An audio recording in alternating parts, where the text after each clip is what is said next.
जय हिंद दोस्तों। मैं air veteran corporal Mohan from Chennai. दोस्तों, वन रैंक वन पेंशन 3 के बारे में न जाने और कितना टेबल्स लोग निकालेंगे। जो मेन मुद्दा है उसके बारे में कोई नहीं सोचता। वन रैंक वन पेंशन 3 अब आएगा, टेबल्स साइन हो गया, सितंबर की पेमेंट के साथ मिलेगा, दिवाली से पहले मिलेगा, क्रिसमस से पहले मिलेगा। अरे मिलेगा तो एक दिन मिलेगा, क्यों भागते हो? मिलेगा जरूर। आप लोगों की ये ना लालचीपन देख के ना मुझे बहुत अफसोस हो रहा है, क्योंकि आपकी ये लालचीपन है ना, यही जो है आपकी कमजोरी है। इस कमजोरी का फायदा सभी लोग उठा रहे हैं। दोस्तों, मैंने डिस्क्रिप्शन में मैंने एक चीज लिखा है, आप वो डिस्क्रिप्शन आप पढ़ो, फिर आपको पता चलेगा कि हम कहां पे हैं। हमने गुलामों की जिंदगी जी लिया। आने वाले पीढ़ी के लिए आवाज उठाओ, क्योंकि हम में से बहुत लोग जो है, जब हम बाहर आए थे उस टाइम हमारे पास एक कंप्यूटर का या मोबाइल का कोई सुविधा नहीं था। एक दूसरे के बारे में नहीं जानते थे, कानून के बारे में नहीं जानते थे। लेकिन आजकल क्या, हम में से बहुत लोग एडवोकेट हैं, बहुत लोग पढ़े लिखे हैं, फिर भी जो है हम ऐसे अफवाहों के पीछे भागते हैं। अरे एक दिन अगर आदमी वन रैंक वन पेंशन के बारे में बात करेगा तो ठीक है। जितने भी सैनिक नाम पे यूट्यूब है ना, डेली कभी टेबल्स बदलते हैं, कभी कुछ बात बदलते हैं। बस अभी प्राइम मिनिस्टर ऑफिस से फोन आ गया, अब तैयार हो रहा, और एक कहता है कि रक्षा मंत्री ने खुद बताया। आप लोगों को इतना बड़ा सी बना रहे हैं, बनने के लिए आप राजी हैं? बड़ी दुख की बात है दोस्तों। जब से मैंने ये 3 दिन से मेरा वीडियो देखने के बाद आज एक डिसेबल्ड पेंशनर से फोन आया। मुझे वाकई में मुझे ना इतना मतलब कह नहीं सकता हूं मैं अपनी दिल की बात। दोस्तों, 3.5 साल का नौकरी है बेचारे का, 3.5 साल, और 100% डिसेबल्ड है, 100%। 25 साल से वो बिस्तर में लेटा हुआ, 25 साल से। उसका बेसिक पेंशन कितना है? उसका बेसिक पेंशन जो है 568 के हिसाब से 5125 था, और उस टाइम जो है उसका डिसेबिलिटी 3510। फिर उसके बाद आया ओआरओपी में उसका जो है पेंशन बढ़ा था, कितने 500 रुपए बढ़ा, और डिसेबिलिटी कितना बढ़ा है? 0, वही 3510। दोस्तों, उसके बाद 7th पे कमीशन आया।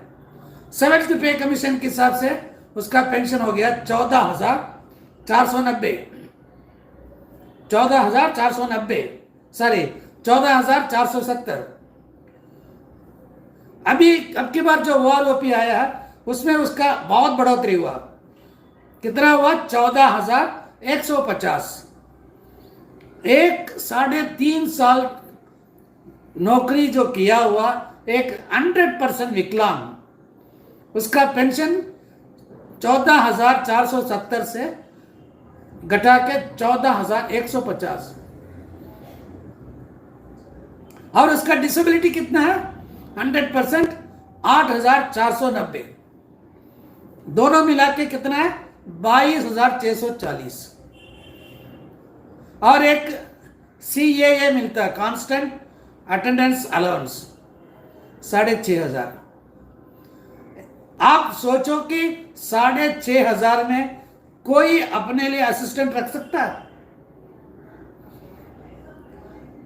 मतलब लिटरली वो है ना टेलीफोन पे है ना रो रहा है, कहता है साहब मेरे बच्चे हैं उनकी शादी कैसे करवाऊंगा, पेंशन इतना मिल रहा है, इतना दवाई खर्चा पानी, हमारे आवाज कोई सुनने वाला नहीं है, बोलने वाला नहीं है। ऐसे ऐसे ऐसे लोगों का फोन आने लगा अभी, सुन के मुझे दर्द हो रहा है, लेकिन हम क्या करें, हम तो गुलाम है ना, सर्विस में गुलाम रह चुके, अभी भी हम गुलाम हैं। मैं ये नहीं कहूंगा कि कोई मर्द, सब के सब गुलाम है, कोई आजाद नहीं है। इसको कहते हैं मुझे कोई शर्म नहीं है। अगर आप मर्द, अगर आप सच्चा फौजी है तो आपको जो लड़ना चाहिए अपने हक के लिए, आप नहीं लड़ते हैं, आप भागते हैं वो और वो के पीछे। पैसा सबके लिए प्यारा होता है, लेकिन उस पैसे से है ना आप क्या करोगे जो किसी दूसरे को नहीं मिलता। आपसे जब लूट के लेके गया था, उनके दिल में कोई भी जरा से भी रहम नहीं था। हम आपसे इसको बोलते हैं हमारा पैसा खा गया, हमारा पैसा खा गया। अभी आप बताओ इन शहीद परिवारों को, इन विकलांगों, इन ये जो डिसेबल्ड विकलांग जो 100%, जो 25 साल से जो बिस्तर में बैठा हुआ, इनको क्या जवाब दोगे आप? क्या जवाब दोगे आप? ऊपर तो जवाब देना पड़ेगा ना एक दिन। दूसरों को मतलब दूसरों के ऊपर इल्जाम लगाने से पहले अपने अंदर झांक के देखो आपने क्या किया इन लोगों के लिए। ये तो ये हो गया। अब आने वाला पीढ़ी जो सर्विस में है, अभी अग्निवीर नहीं, अभी जो सर्विस कर रहे हैं, उनके लिए आपने क्या किया? अभी 2004 के बाद जो मतलब सेंट्रल गवर्नमेंट में जो मतलब नौकरी पाया है, ये एनपीएस उनके लिए है। 2004 से पहले जितने भी लोग जो है सर्विस ज्वाइन कर चुके थे सेंट्रल गवर्नमेंट में, उनके लिए ओपीएस लागू, सॉरी एनपीएस यूपीएस लागू नहीं है। लेकिन अभी सड़क पे कौन उतरा है? जो ओपीएस ले रहे हैं ना, वो सड़क पे उतरे हैं अपनी बरादरी के लिए। जब एक सिविलियन सड़क पे आ सकता है अपनी आने वाले पीढ़ी के लिए, हम क्यों नहीं कर सकते? और जितने भी सड़क पे है एनपीएस यूपीएस स्कीम के वजह से, वो सभी जो है मतलब क्लरिकल स्टाफ है, कोई अफसर नहीं है। वहां पे जो है अफसर अलग, क्लरिकल स्टाफ अलग। अगर वहां पे ऐसे हो सकता है तो यहां पे क्यों नहीं? हमें एक साथ कौन नहीं होने दे रहा? हमारे अंदर, हमारे में जो काबिलियत है उसके हिसाब से जो है नौकरी क्यों नहीं मिल रहा हमें? अभी मतलब 13 अगस्त 2024 को एमओडी गाइडलाइंस, ये मतलब सैनिक बोर्ड, केंद्रीय सैनिक बोर्ड, जिला सैनिक बोर्ड, मतलब केंद्रीय सैनिक बोर्ड, राज्य सैनिक बोर्ड, जिला सैनिक बोर्ड, हर जगह जो डिप्टी डायरेक्टर, एडिशनल डायरेक्टर और वेलफेयर ऑफिसर, इन सबके लिए ऑफिस को देने का लेटर है ये। अगर जवान क्वालिफाइड है, कोई भी जवान, अगर जवान क्वालिफाइड है तो उसको ये मिलना चाहिए। इसके लिए कोई आवाज नहीं उठाता, कोई आवाज नहीं उठाता। लोग तो यही कहेंगे कि हम कोर्ट में जाएंगे। कोर्ट में जाने से कुछ नहीं होता, कोर्ट का वर्डिक्ट कुछ और है। ये जो है हम अपनी लेवल से लड़ना चाहिए आने वाले पीढ़ी के लिए। कुछ कहते हैं, कुछ लोग कहते हैं कि ये पेंशन और बाकी चीज सिविलियन जैसे हमारा भी होना चाहिए। कुछ सिविलियन लोग कहते हैं, मतलब ये डिबेट तक आ गया टीवी में। दोस्तों, ये सोशल मीडिया में एक बार डिबेट आ जाता है ना, तो गवर्नमेंट इसी चीज को मॉनिटर करता है। सिविलियन नौकरी करता है 8 घंटे, एक फौजी नौकरी करता है 24 घंटे। सिविलियन को जो भी मतलब फ्रीडम है, वो सारे फ्रीडम फौजी को दे दो, फिर आप जैसे मर्जी कर लो। बोला कि फौजी 8 घंटे का ड्यूटी करेगा, अगर छुट्टी से वापस आते वक्त अगर लेट हो गया तो वो लिख के दे सकता है कैजुअली से काटो करके। ऐसे जो भी सुविधा एक सिविलियन को है, वो सुविधा पूरा फौजी को दे दो। सिविलियन अपनी ऑफिस अपनी सुपीरियर के अगेंस्ट वो कोर्ट में जा सकता है, वही यहाँ पर दे दो। फौजी मतलब अपनी हक के लिए सीधा कोर्ट की दरवाजा खटखटा सकता है। सारे डिसिप्लिन बाकी सबके लिए आपको अपनी कानून है, लेकिन जहां देने की बात आती है वहां पे जो आप सिविलियन के साथ कंपेयर करते हो, अगर आप सिविलियन की हिसाब से, अगर आप सिविलियन की हिसाब से फौजी को भी मतलब तुलना करना चाहते हो, तो वही फ्रीडम, वही सुविधा सारे मतलब फौजियों को भी दे दो। एक सिविलियन, एक जो मतलब क्लास 4 में ज्वाइन करता है ना, वो अपनी कैस्ट के हिसाब से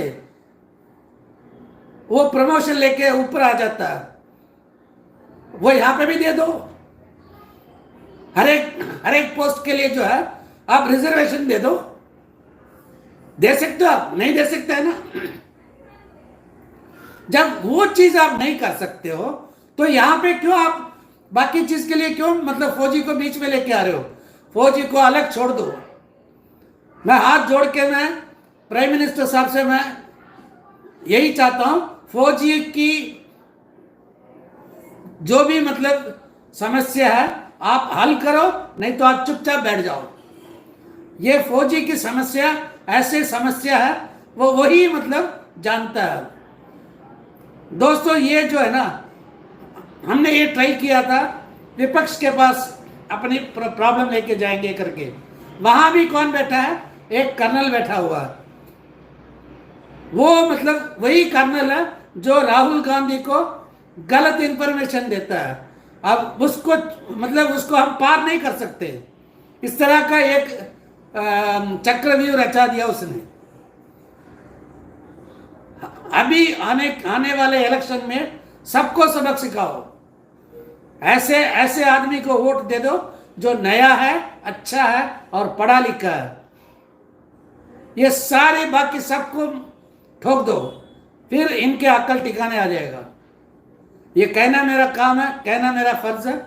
अपने लिए मत जियो, औरों के लिए जियो, तो आपके परिवार के लिए वो बहुत अच्छा रहेगा।